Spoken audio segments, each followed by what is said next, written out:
The dust cloud rose behind her like a ghost chasing its own death.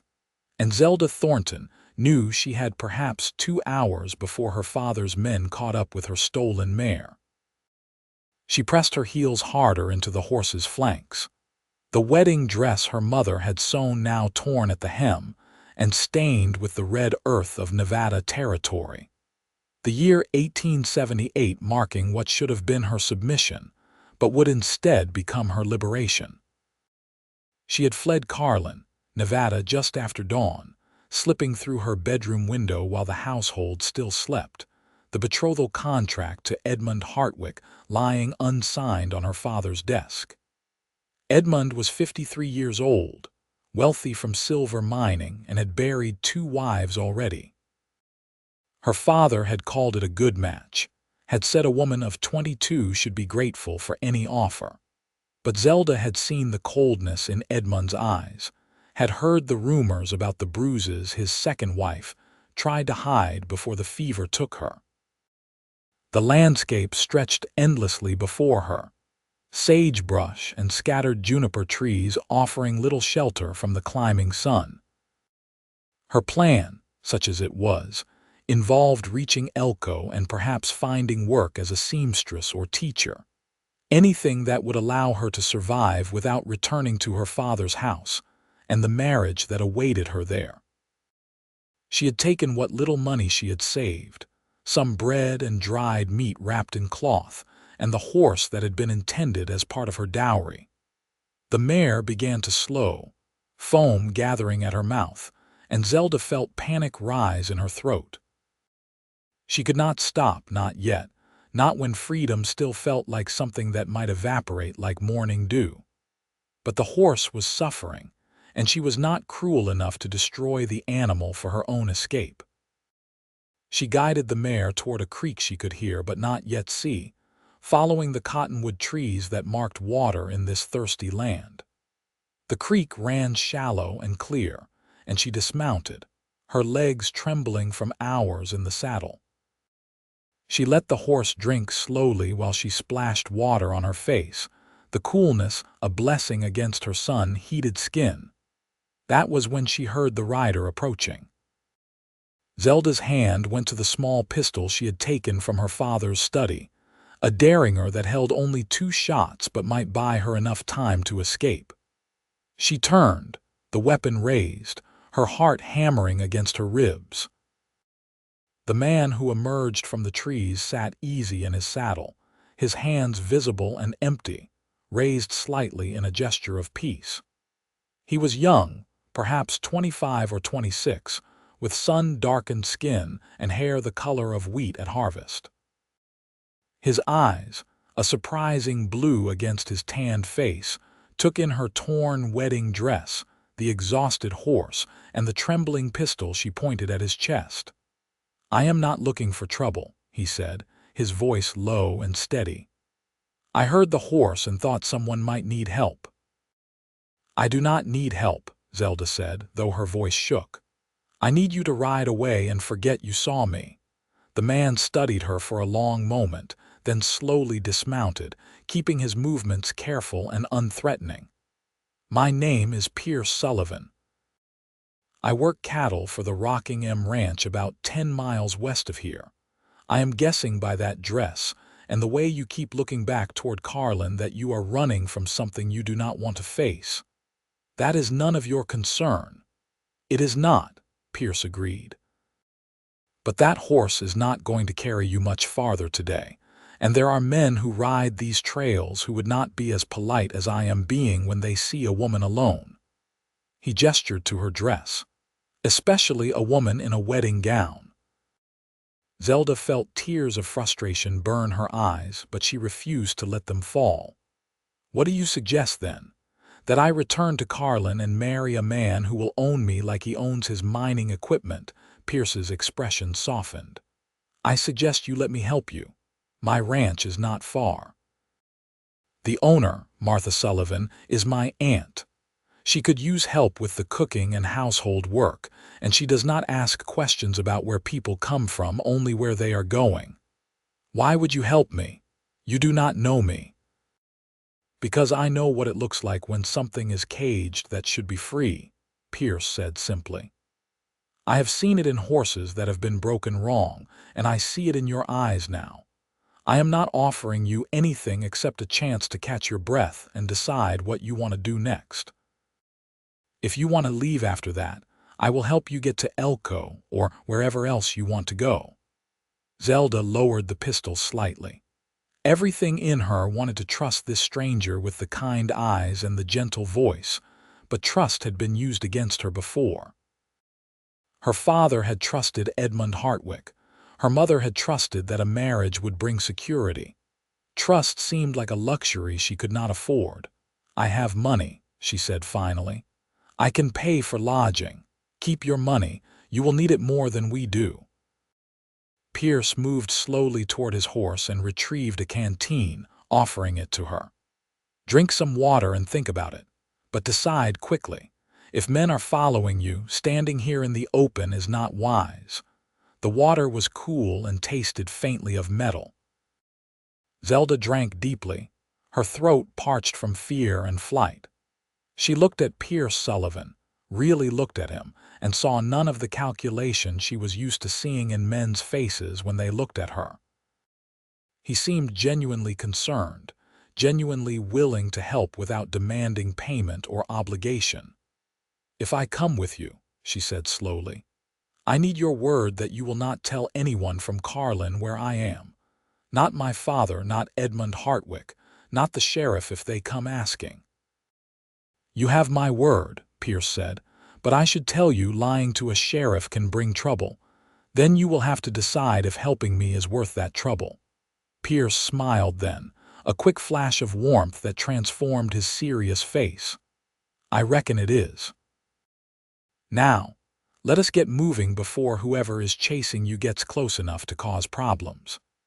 He helped her mount her exhausted mare, then swung up onto his own horse, a sturdy bay gelding that looked like it could run all day.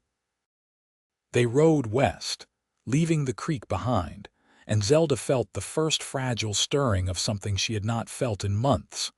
Hope. The Rockingham Ranch appeared after an hour's ride, a collection of weathered buildings nestled in a valley between two low hills. Cattle grazed in the distance, watched over by a pair of cowboys on horseback. The main house was constructed of wood and stone, with a wide porch that offered shade from the afternoon sun. Smoke rose from the chimney, carrying the scent of baking bread. A woman emerged from the house as they approached, wiping her hands on her apron. She was perhaps 50 years old, with steel gray hair pulled back in a practical bun and eyes the same blue as Pierce's. She looked at Zelda's wedding dress without surprise, then at Pierce with a raised eyebrow. Found her by Willow Creek, Pierce said, dismounting. She needs a place to stay for a while, no questions asked. Martha Sullivan studied Zelda for a long moment, her gaze shrewd but not unkind. Can you cook? Yes, madam. Can you clean and mend and do the 100 other things that need doing on a ranch? Yes, madam. Then you can stay. We will figure out the details later. Martha turned to Pierce. Get her settled in the spare room, then get back to work. Those cattle will not move themselves to summer pasture. Pierce helped Zelda down from her horse, his hands gentle on her waist. Thank you, she whispered, and meant it with every fiber of her being. Do not thank me yet, he said. You have not tasted Aunt Martha's cooking lessons. The spare room was small but clean, with a narrow bed covered in a quilt and a window that looked out over the valley. Zelda stood in the doorway, suddenly overwhelmed by the kindness of strangers, by the fact that she was here instead of standing at an altar binding herself to Edmund Hartwick. Martha appeared behind her with a bundle of clothing. These were mine when I was younger and considerably smaller. They should fit you better than that dress. Burn it or tear it up for rags, I do not care, but you cannot work in silk and lace. Zelda took the clothes, simple cotton dresses and sturdy work skirts. Why are you helping me? You do not know anything about me. I know you ran from something that scared you more than the unknown, Martha said. That is enough for now. When you are ready to talk, I will listen. Until then, you work, you eat, and you sleep under this roof safely. Understood? Yes, madam. Thank you, madam. Martha's expression softened slightly. My husband died 10 years ago, left me this ranch and a nephew who needed a place to land after his own troubles. We do not have much, but what we have, we share. Now change out of that dress and come help me with supper. The men will be hungry when they come in, and I will not have them complaining about cold food. The work was hard but satisfying in a way Zelda had never experienced. In her father's house, she had been ornamental, taught to play piano and embroider and smile pleasantly at potential suitors. Here, her hands blistered from kneading bread and scrubbing floors. Her back ached from hauling water and weeding the kitchen garden, but she felt useful in a way that fed something deep in her soul. Pierce was kind but kept his distance, perhaps sensing that she needed space to find her footing. He ate meals at the long table with the other ranch hands, men with weathered faces and calloused hands who treated her with rough courtesy. They called her Miss Zelda and thanked her for the food, and if they wondered about her sudden appearance, they were wise enough not to ask. 3 days after her arrival, a man rode up to the ranch house asking questions. Zelda was in the kitchen when she heard the horse, and her blood turned to ice when she recognized her father's voice on the porch. I am looking for my daughter, Gerald Thornton said. She ran away from home 3 days ago. She was wearing a white dress, riding a bay mare with a white star on her forehead. Martha's voice was cool and unhurried. We have not seen anyone matching that description. This is a working ranch, Mr. Thornton. We do not have time for runaway girls. She had no money and no skills, her father continued. She cannot survive on her own. If you see her, there is a reward for her safe return. How much of a reward? Martha asked, and Zelda's heart sank. $50 in gold. That is generous. I will keep my eyes open. Good day, Mr. Thornton. Zelda heard the horse ride away, then silence. She stood frozen by the kitchen window, her hands gripping the counter, waiting for Martha to come inside and tell her to pack her things. Instead, Martha appeared in the doorway and said, That bread is not going to knead itself. Get back to work. You did not turn me in, Zelda said, her voice barely a whisper. $50 is not worth the look I saw in your eyes when you first arrived here, Martha said. Now stop wasting time and finish that bread. We have mouths to feed. That evening, after the supper dishes were washed and put away, Zelda found Pierce on the porch, watching the sunset paint the sky in shades of orange and pink. She sat down beside him, careful to leave space between them. Your aunt could have used that reward money, she said. My aunt has enough, Pierce replied, and she has never been the kind to sell someone's freedom for gold. My father will come back. He will not stop looking. Then we will keep saying we have not seen you. Pierce turned to look at her, his blue eyes serious in the fading light. But you should know that eventually you will need to decide what you want, not just what you are running from. Running can take you far, but it cannot take you home. I do not have a home anymore. Then maybe you need to build one. The words stayed with her as the days stretched into weeks. She learned the rhythms of ranch life, the early mornings and hard work, the satisfaction of a job done well. She learned to ride properly, not the side saddle approach her mother had insisted upon, but a stride like the cowboys, feeling the horse's power between her legs and the wind in her face.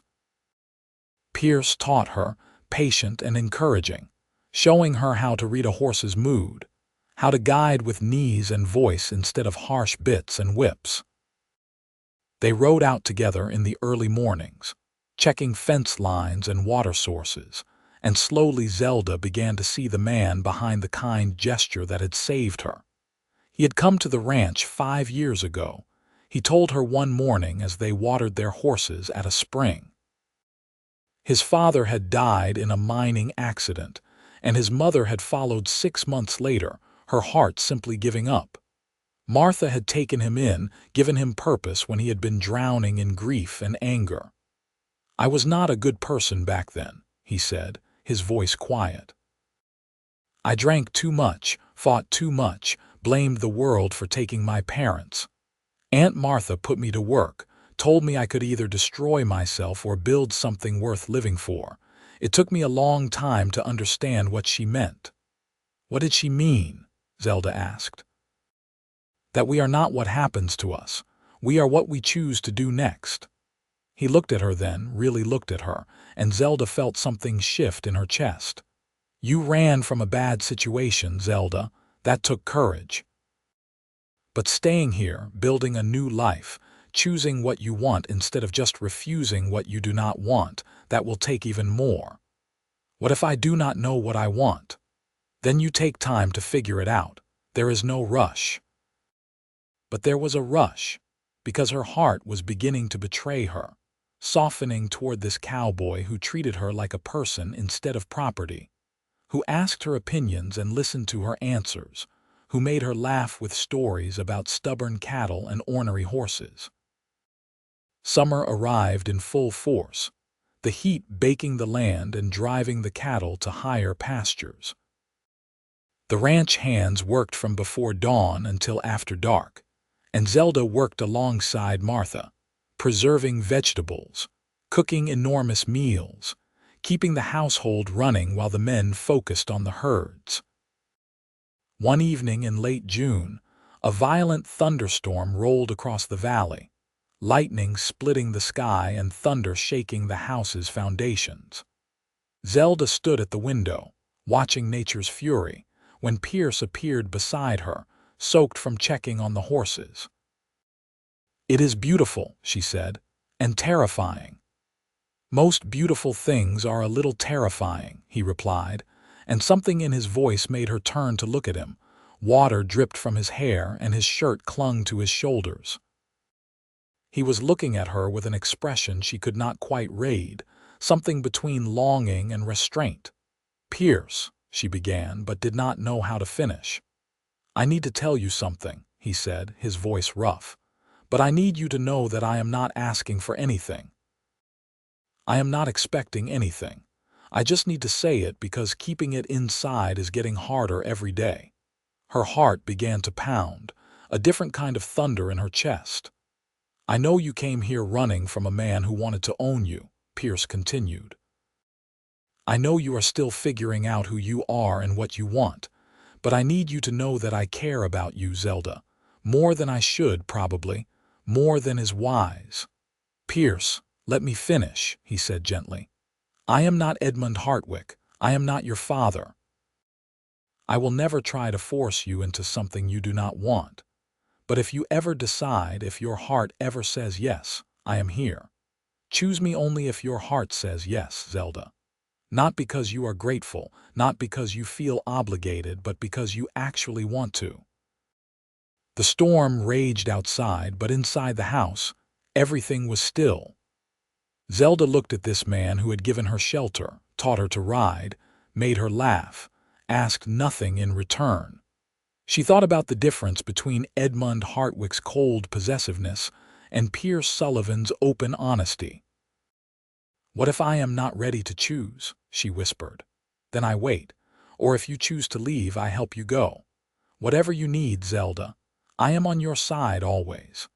He left then, went to change into dry clothes, and Zelda stood alone at the window, her reflection ghostly in the lightning-lit glass. She pressed her hand against her heart and felt it beating fast and strong. And for the first time in her life, she wondered what it would be like to choose love instead of enduring duty. The summer progressed, and with it, Zelda's feelings deepened. She found herself watching for Pierce, listening for his step on the porch, seeking his company in the cool evenings after work was done. They talked about everything. His dreams of owning his own ranch someday, her love of reading and learning, the way the sky changed color at sunset, the sound of coyotes in the distant hills. Martha watched them with knowing eyes but said nothing, letting them find their own way. In August, word reached the ranch that Edmund Hartwick had married a young woman from Virginia City, a rushed wedding that surprised no one who knew the man's impatience. Zelda felt relief wash through her, mixed with a strange sadness for the unknown woman who would now face what she had escaped. "You are safe now," Martha said when they heard the news. "He cannot claim you were promised to him anymore." But Zelda realized she had stopped thinking about Edmund Hartwick weeks ago. Her thoughts were filled with someone else entirely, someone who made her heart race and her hands tremble, someone who had given her the most precious gift imaginable, the freedom to choose. September brought cooler weather and the hard work of preparing for winter. The cattle were driven down from summer pasture, supplies were laid in, repairs were made to buildings and equipment. Zelda worked alongside the men now, her skills improved enough that she could help with the herding, her riding strong enough that Pierce trusted her with challenging tasks. One afternoon, they were riding back from checking on a section of fence that had been damaged by a fallen tree. The day was perfect, the sky impossibly blue, the air crisp with the promise of autumn. Pierce's shoulder brushed against hers as their horses walked side by side, and Zelda felt the touch like an electric current. "Pierce," she said, surprising herself with the decision that had apparently been made somewhere deep inside her. "Remember what you said during the storm." "About choosing you if my heart says yes." He went very still, his hands tightening on the reins. "I remember. My heart says yes." For a moment he did not react, and Zelda felt panic rise. Had she misread everything? Was she wrong about what she had seen in his eyes, heard in his voice? Then Pierce pulled his horse to a stop and dismounted in one smooth motion. He reached up to help her down, and when her feet touched the ground, he did not let go. His hands stayed on her waist, warm through the fabric of her work dress. "Are you sure?" he asked, his voice rough with emotion. "I need you to be sure, Zelda, because once you choose me, I am choosing you back, completely and forever." "I am sure," she said, and realized she had never been more certain of anything in her life. "I love you, Pierce Sullivan, not because you saved me, but because of who you are. Because you make me laugh and you challenge me and you treat me like I matter. Because when I think about the future, you are in every picture my mind creates." He kissed her then, soft and gentle at first, then deeper as she responded, her arms going around his neck, her body pressing against his. It was nothing like the stolen, unwanted kiss Edmund Hartwick had forced on her during their brief courtship. This was fire and sweetness, promise and passion, everything she had never known she wanted. When they finally pulled apart, both breathing hard, Pierce rested his forehead against hers. "I love you too. Have loved you since the day I found you by that creek, all defiance and fear and courage. Will you marry me, Zelda? Not because you have to, but because you want to." "Yes," she said, laughing and crying at the same time. "Yes, I will marry you." They were wed in October, in the small church in Carlin, with Martha standing witness and half the town attending out of curiosity and genuine happiness. Zelda wore a simple blue dress that Martha had helped her sew, and she carried wildflowers that Pierce had picked that morning. Her father did not attend. She had sent him a letter explaining her decision, telling him she forgave him for trying to control her life, but that she would be making her own choices from now on. He had not responded, but she heard through Martha that he had been seen in the general store, telling people his daughter had married a good man with good prospects. It was not acceptance, but it was not condemnation either, and for now, that was enough. The wedding night was gentle and sweet, Pierce patient with her nervousness. showing her that intimacy could be about mutual pleasure and respect. They lay together afterward in the small house that Martha had given them as a wedding present, a two-room cabin on the edge of the ranch property, and talked about their future. "I want to expand the herd," Pierce said, his fingers tracing lazy patterns on her shoulder. "Maybe buy some land of our own eventually. Would you want that?" "I want whatever we build together," Zelda replied. "Ranch, family life. As long as we are choosing it together, I want it all. The first year of marriage was not easy. Ranch life was hard, money was tight, and they were learning to live together, to compromise and communicate and sometimes argue productively. But beneath all the challenges was a foundation of love and respect that never wavered. Zelda discovered she had a talent for managing money and keeping records, and she took over the ranch's bookkeeping from Martha, who was glad to hand off the responsibility. She also started teaching reading and writing to some of the ranch hands who had never had the opportunity to learn, holding classes in the evening by lamplight. Pierce worked harder than any two men, determined to prove himself worthy of the trust Martha had placed in him and the love Zelda had given him. He studied cattle breeding, experimented with different grazing patterns, slowly improved the herd's quality and value. In the spring of their second year together, Zelda realized she was pregnant. The news filled her with joy and terror in equal measure. She had seen women die in childbirth, had heard the stories of pain and complications. But when she told Pierce, his face lit up with such pure happiness that her fears receded. "We are having a baby," he said wonderingly, his hand gentle on her still flat stomach. "A child who will be free to choose their own path, who will grow up knowing they are loved for who they are, not who someone else wants them to be." The pregnancy was difficult. Summer heat made her nauseated and dizzy, and by autumn, she was too large and uncomfortable to do much of the physical work she was used to. Martha moved back into their cabin, taking over the cooking and cleaning, telling Zelda to rest and grow a healthy baby. Pierce was terrified and tried to hide it. He fussed over her constantly, bringing her water and extra pillows, reading to her in the evenings from the newspapers and books he bought in town. He talked to her belly, telling their unborn child stories about the ranch and the horses and the mother who was waiting to meet them. The labor started on a cold November night, 3 weeks earlier than expected. Martha sent one of the hands for the doctor while she helped Zelda into bed and began boiling water. Pierce paced the main room, forbidden from the bedroom by Martha's stern orders, his face pale with worry. The labor was long and brutal. Zelda screamed until her voice was raw, gripped the sheets until her knuckles were white, prayed to a God she was not sure she believed in. Martha stayed beside her, steady and calm, telling her when to push and when to breathe, promising her it would be over soon. Dawn was breaking when the baby finally emerged, a boy with a shock of dark hair and lungs that announced his displeasure at being born. The doctor, who had arrived an hour earlier, cleaned and wrapped him while Martha tended to Zelda, who lay exhausted and trembling against the pillows.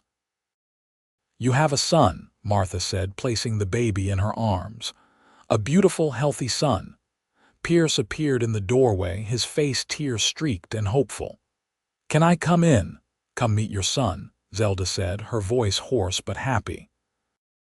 He crossed the room in 3 strides, kneeling beside the bed, his large, rough hand gently touching the baby's tiny fist. The baby's fingers curled around Pierce's finger, and something in Pierce's expression broke open. "Hello, little one," he whispered. "I am your papa. I am going to love you and protect you and teach you everything I know. And your mama, she is the bravest person I have ever met. You are lucky to have her." They named him Thomas, after Pierce's father, with the middle name of Gerald as an olive branch to Zelda's father.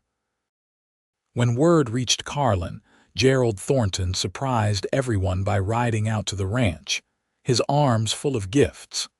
A hand-carved cradle, soft blankets, a silver cup engraved with the baby's initials. He stood awkwardly in the cabin's doorway, looking at his daughter and the grandson he had never expected to meet. "I was wrong," he said finally, the words clearly difficult. "I thought I was protecting you by arranging that marriage. I thought security mattered more than happiness. I was wrong, and I am sorry." Zelda looked at her father, saw the genuine regret in his eyes, and felt the last piece of her past hurt fall away. "Thank you for saying that. Would you like to hold your grandson?" The reconciliation was not complete or perfect, but it was real. Gerald visited monthly, slowly building a relationship with Zelda and Pierce, delighting in his grandson. He never tried to control or criticize, and when Zelda thanked him for his restraint, he said simply, "I learned my lesson. You made a better choice for yourself than I ever could have made for you." The years passed, marked by seasons and growth. Thomas grew into a sturdy boy with his mother's determination and his father's easy nature. He learned to ride almost before he could walk, spending hours following Pierce around the ranch, asking endless questions that his father answered with patient detail. When Thomas was 3, Zelda gave birth to a daughter they named Margaret, called Maggie by everyone. She had Pierce's blue eyes and a smile that could charm the stars from the sky. 2 years later came another son, Samuel, quiet and thoughtful, who loved books as much as his mother did. The ranch prospered under Pierce's management and Zelda's business acumen. They bought additional land, increased the herd, built a larger house to accommodate their growing family. The original cabin became a place for hired hands or visiting family, a reminder of where they had started. Martha grew older but never frail, ruling the kitchen and the household with the same firm kindness she had shown Zelda that first day. She taught her grandnieces and grandnephews to bake bread and shoot straight, to work hard and love harder, to never settle for less than they deserved. On their 10th wedding anniversary, Pierce woke Zelda before dawn and insisted she dress and come outside. She followed him, sleepy and curious, to find 2 horses saddled and waiting. "Where are we going?" she asked. "Back to where it started," he said.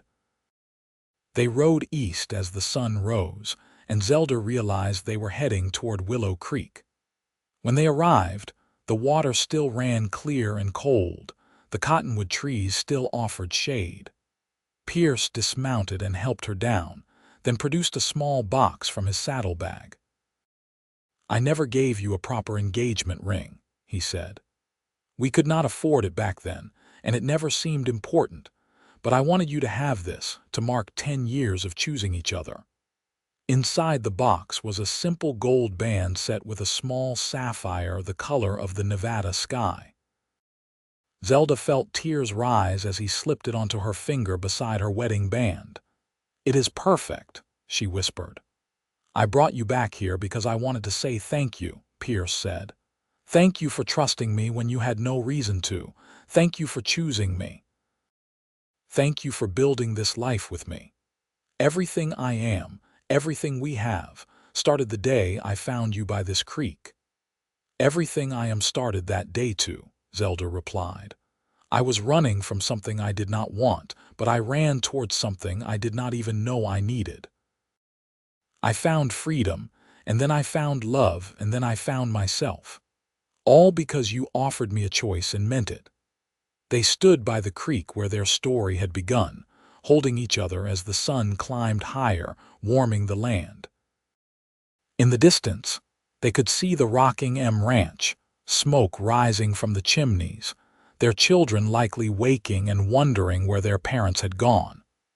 They would return soon, to the life they had built and the love they had nurtured, to the family that was their greatest achievement. But for this moment, they were just 2 people who had chosen each other against the odds, who had turned escape into homecoming, who had proven that freedom and love were not opposites but partners, each making the other possible. The years continued to unfold, bringing challenges and triumphs in equal measure. A drought in 1892 tested their resilience, forcing them to drive the herd to higher pastures and dig deeper wells.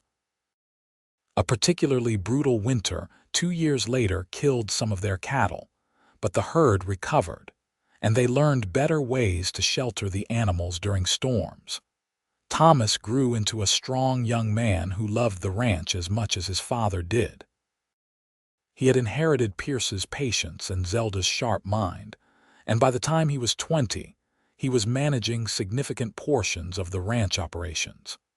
He courted a schoolteacher from Elko named Rebecca, a woman with laughing eyes and strong opinions who reminded everyone of a younger Zelda.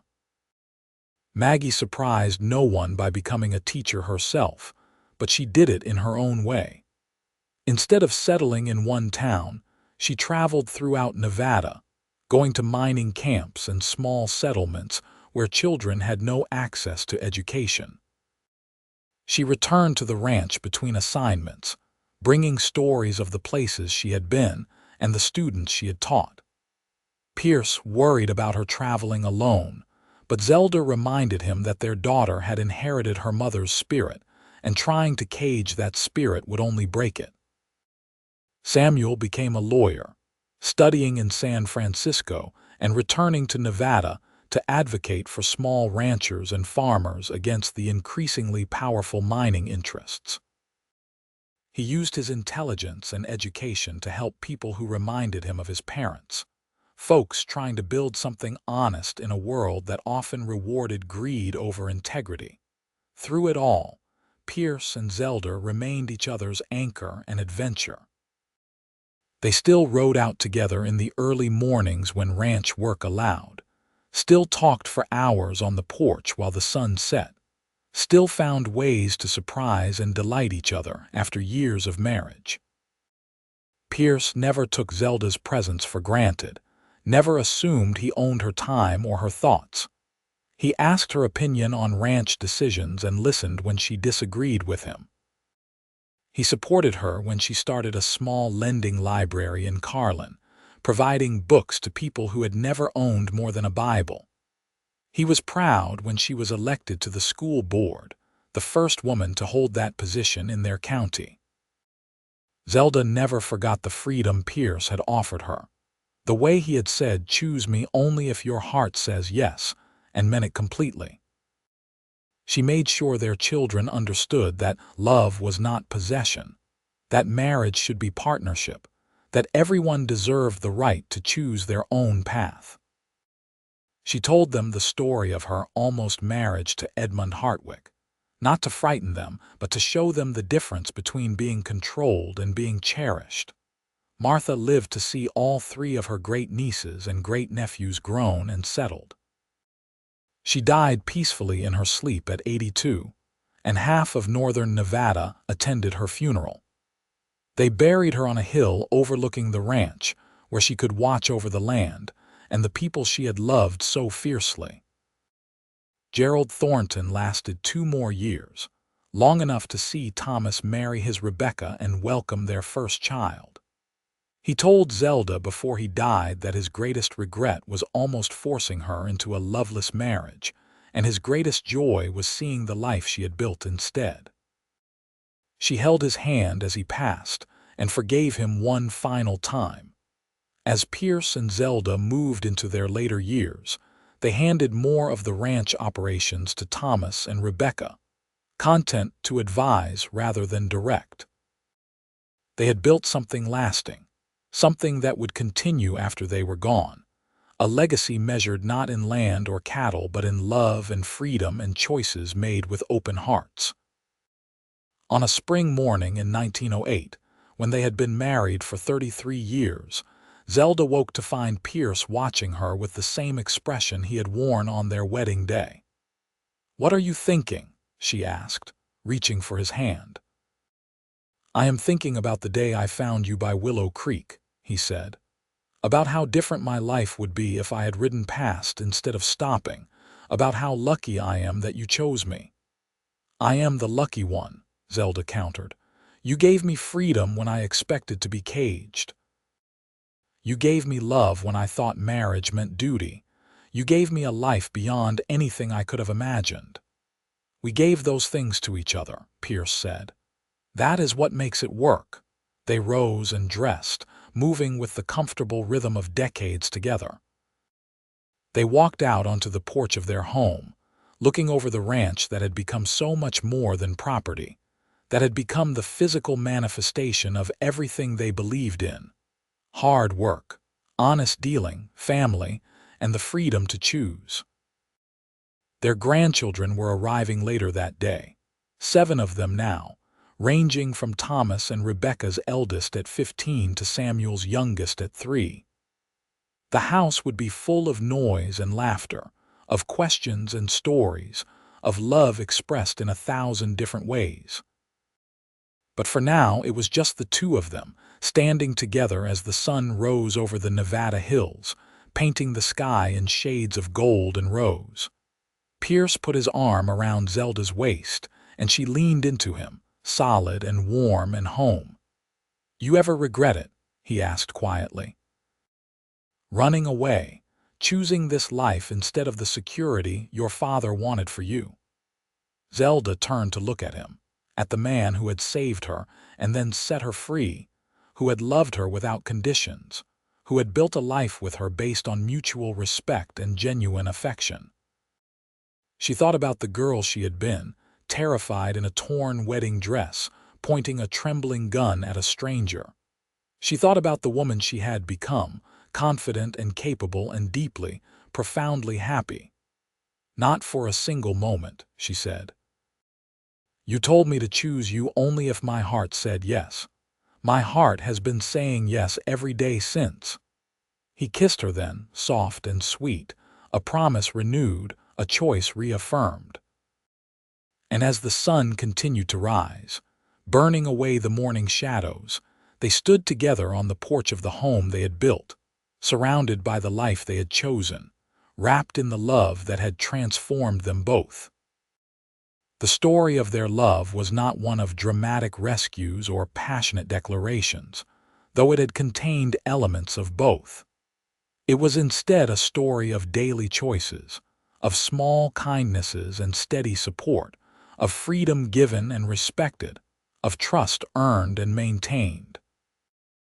It was the story of a woman who had run from captivity and found liberation, not in solitude but in partnership with a man who understood that love without freedom was not love at all. And it was the story of a cowboy who had offered help with no expectations, who had said, "Choose me only if your heart says yes," and then lived every day proving himself worthy of that choice. Their love was not perfect because perfection is a myth, but it was real and honest and built to last. It weathered storms, both literal and metaphorical. It deepened with time instead of fading.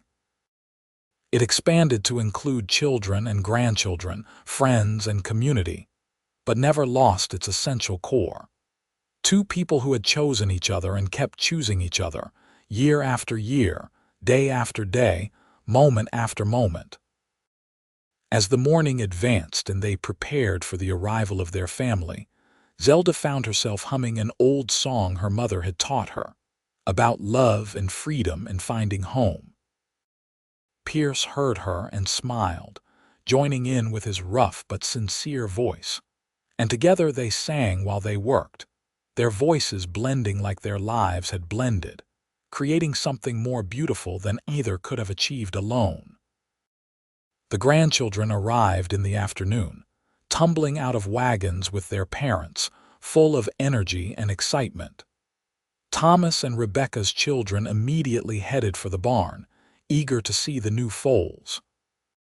Samuel and his wife Alina settled in the parlor with their youngest, while Maggie arrived alone as always, bearing gifts from her latest teaching assignment in a mining camp near Virginia City. The house filled with noise and life, with questions about school and ranch work, with the smell of Zelda's cooking and the sound of Pierce's laughter as he told stories about stubborn cattle and smarter horses.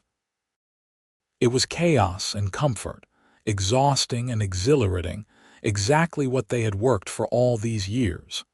That evening, after supper had been eaten and children had been tucked into beds throughout the house, the adults gathered on the porch. Thomas talked about his plans for expanding the herd. Samuel shared news about a case he was working on, helping a widow keep her land from a mining company. Maggie described her students, children of miners and railroad workers who were hungry for education and opportunity.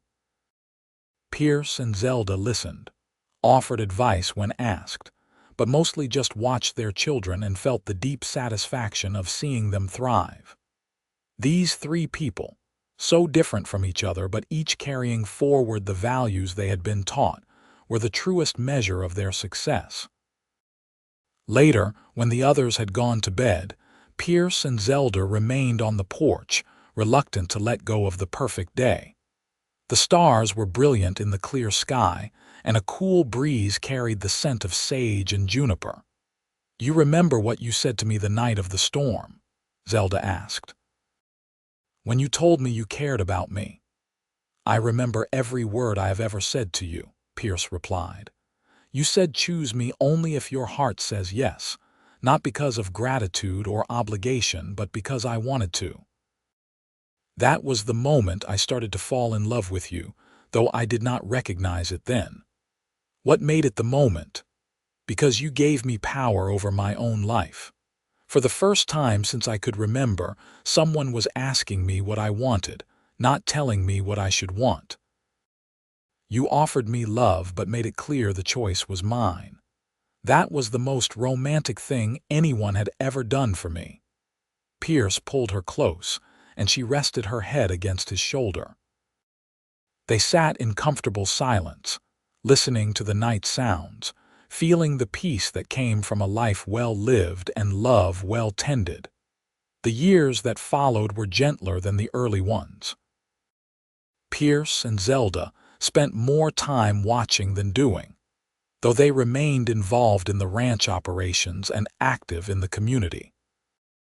They traveled occasionally, visiting Samuel in his home near Carson City, meeting Maggie in whatever town she was teaching in, spending weeks at a time with Thomas and Rebecca, spoiling their grandchildren in the way grandparents are supposed to.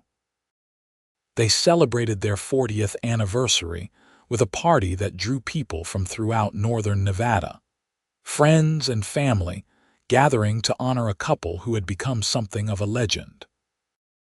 The woman who had escaped an arranged marriage and the cowboy who had helped her, who had fallen in love and built an empire of cattle and family and community respect.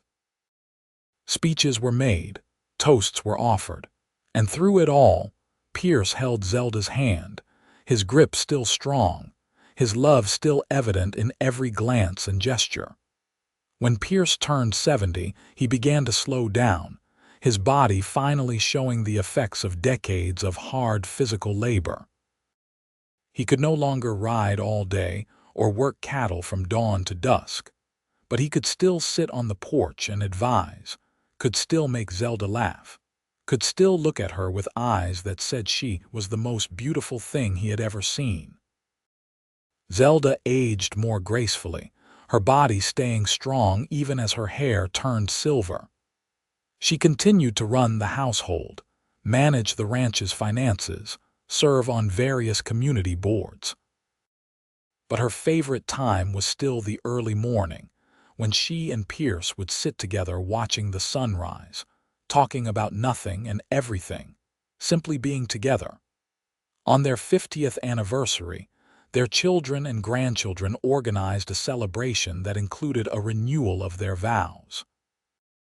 The ceremony took place at Willow Creek, where their story had begun, with a circuit preacher officiating and half the county in attendance. Zelda wore a blue dress that matched the one she had worn at their wedding, though it had been made larger to accommodate 50 years of living. Pierce wore his best suit, though he insisted on keeping his worn cowboy hat because a man should be himself on his wedding day. When it came time for the vows, Pierce took both of Zelda's hands in his and spoke from the heart. No prepared speech, just truth. 50 years ago, I told you to choose me only if your heart said yes. Today, I am telling you the same thing. Choose to stay with me, to keep building this life with me, only if your heart says yes. Because I never want you to feel trapped or obligated. I want you here because you want to be here. Zelda smiled through happy tears. My heart said yes 50 years ago, and it says yes today, and it will say yes every day I have left. I choose you, Pierce Sullivan. I choose you completely and forever. They kissed while the crowd cheered, and Zelda thought about the terrified girl she had been, running from a marriage that would have destroyed her spirit. She thought about the man who had offered her freedom instead of chains, who had loved her without trying to own her, who had spent 50 years proving that love and liberty were not opposing forces but complementary gifts. The celebration lasted into the evening, with food and music and dancing. Pierce and Zelda moved slowly through the crowd, accepting congratulations and best wishes, but their attention was always on each other, drawn back together like magnets, like halves of a whole that had been forged through choice and commitment and deep, abiding love. As the sun set over the Nevada hills, painting the sky in the same gold and rose they had seen 1,000 times before, Pierce led Zelda in a slow dance while their family and friends watched. He was not as steady on his feet as he once had been, and she was not as light, but they moved together with the ease of long practice, knowing each other's rhythms, anticipating each other's steps. Thank you, Pierce whispered in her ear, for choosing me. Thank you, Zelda replied, for giving me something worth choosing. They continued to dance as the stars emerged, as the night deepened, as their family gradually joined them on the makeshift dance floor. And in that moment, surrounded by love and legacy, by the life they had built from a desperate escape and a stranger's kindness, they were completely and perfectly happy. Pierce lived another 3 years after that anniversary. Years that were slower and quieter but no less filled with love. He died peacefully in his sleep on a spring morning, Zelda beside him, his last words a whispered, "I love you," that she would carry in her heart for the rest of her days. The grief was profound but not bitter.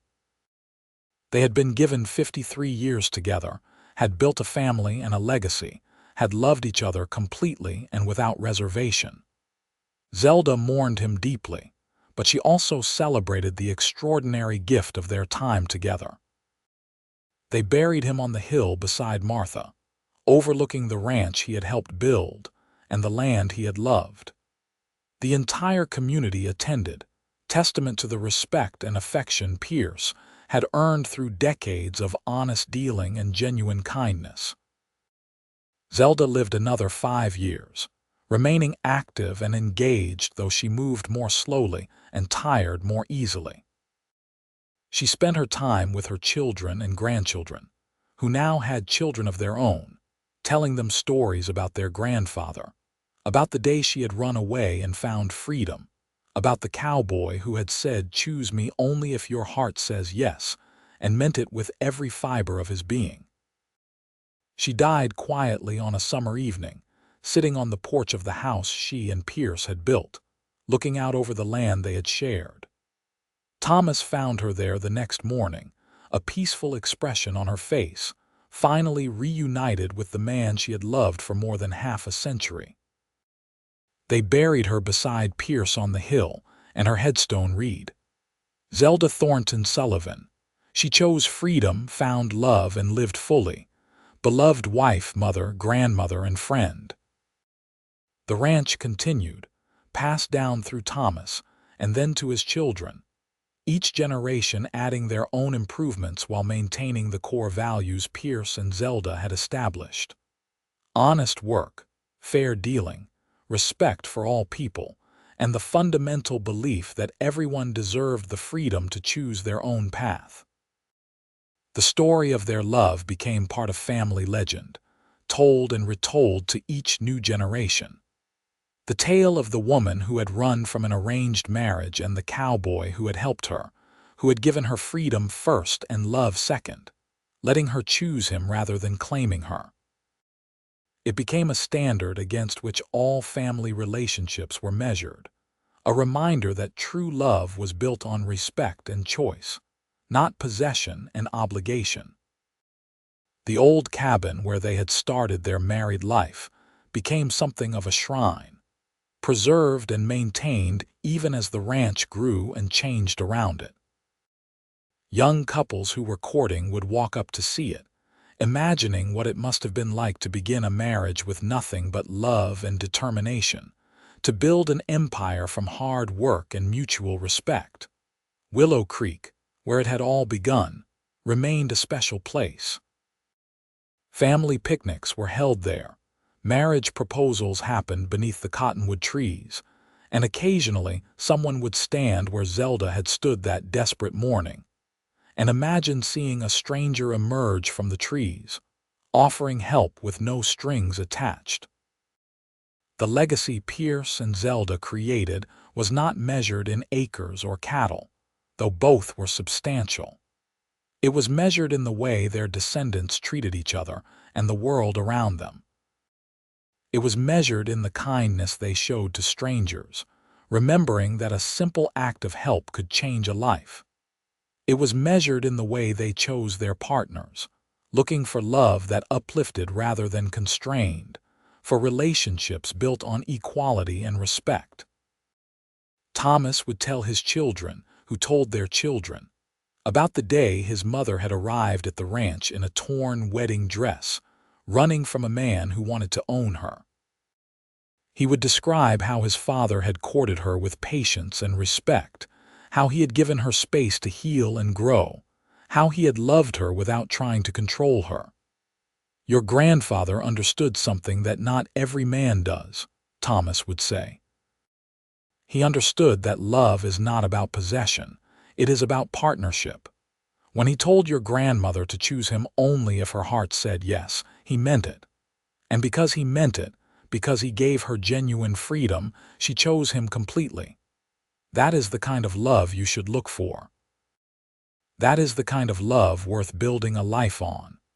And so the story lived on, passed down through generations, a testament to what could be built when two people chose each other freely and loved each other fully.